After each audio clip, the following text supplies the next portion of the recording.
Hi there, I'm Jules from thesstonesoup.com and today I've got another fresh 6-ingredient dinner recipe for you.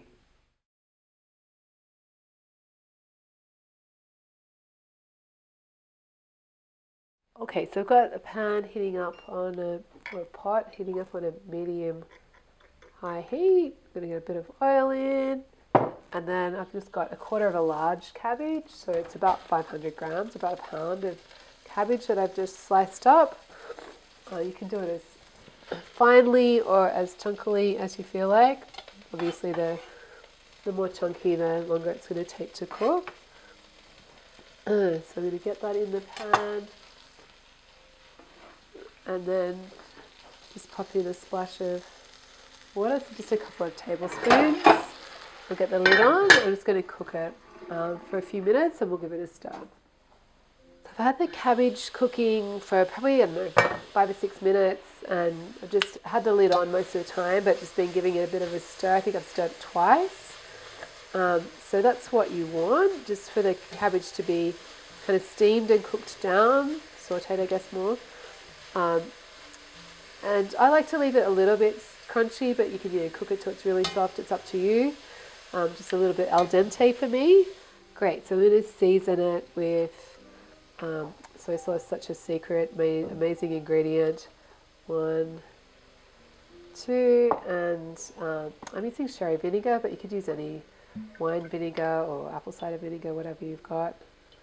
Sherry vinegar is my favourite. Such beautiful flavour. So just going to stir those in and then taste, and of course you can season it with more soy or some salt if you think it needs it, but remembering we're going to be serving this with some halloumi, which is pretty salty. Great, and then I'll just sit the cabbage and keep it warm, and we'll cook our halloumi. So I've heated the pan up on medium-high heat. I'm just going to get a little bit of oil in. Halloumi does like to stick, so I do use my non-stick pan for this one. So just a bit of oil in, and then we're going to get the halloumi in. And you just want to cook it until it's lovely and golden brown on both sides.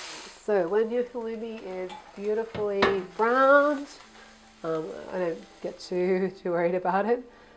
Into the pan with the cabbage, and then I've just got a bunch of parsley leaves that I've kind of torn. I probably should have been a bit more diligent with those. It's all good. And then I'm just going to give it a stir, and then serve that. You could serve it like that if you like. It's absolutely beautiful. Or I like to serve it with a fried egg on top, just to make it a little bit more substantial. So if you enjoyed this, really encourage you to head on over to my blog. It's thesstonesoup.com, and you can download a free ebook filled with beautiful, fresh 6-ingredient dinner recipes just like this one.